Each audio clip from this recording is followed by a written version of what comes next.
பாயம் நீல நிற நீர்வீழ்ச்சி வியக்க வைக்கும் சுவிஸ் பயணத்தை பற்றி பார்க்கலாமா வாங்க.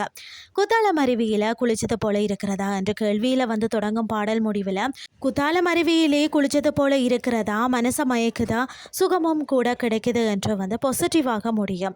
நமது ஊர் நீர்வீழ்ச்சிகளின் தன்மையே மாறுபட்டது. அதுலேயும் குற்றாலம் அருவி பற்றி சொல்லவே வேணாம்.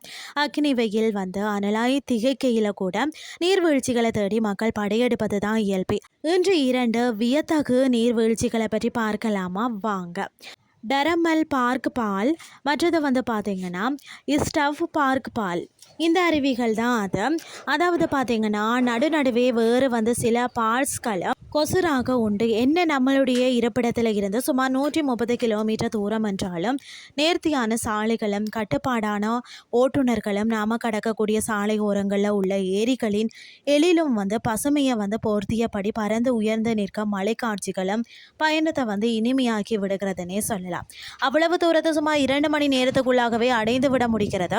இவ்வளவுக்கும் நடுவில் ஒரு மலையை கடக்க ஏறி இறங்க வேண்டி இருக்கிறது இல்லையா. ஆச்சரிய ஆனந்தத்தில் பார்த்தீங்கன்னா மனது அல்லோலம் போட்டு மகிழ்கிறது. உள்ளே உள்ள குகைகள் பார்த்தீங்கன்னா பாதையில் ஒவ்வொரு நிலையிலையும் நீர் பார்த்தீங்கன்னு சொன்னால் முட்டி மோதி முத்தாய்ப்புடன் வெளிப்படுகிறது. குளிர் நம்மளை வேறு உலகத்திற்கு இழுத்து செல்கிறது. அதாவது க்ளோசியர் என்று அழைக்கப்படும் பனிக்கட்டியாறு 10 சேர்ந்து வருவதாக சொல்லப்படுகிறது. மேலில் இருந்து உட்புகுமாம்.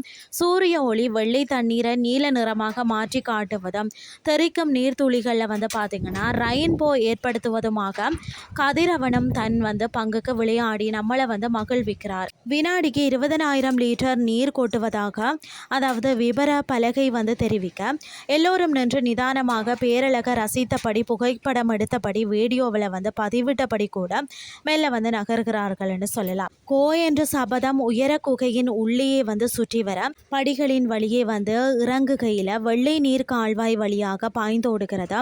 மேலில் இருந்து பார்க்கையில் எல்லாமே அழகுதானே. கீழே இறங்கி வருவோம்.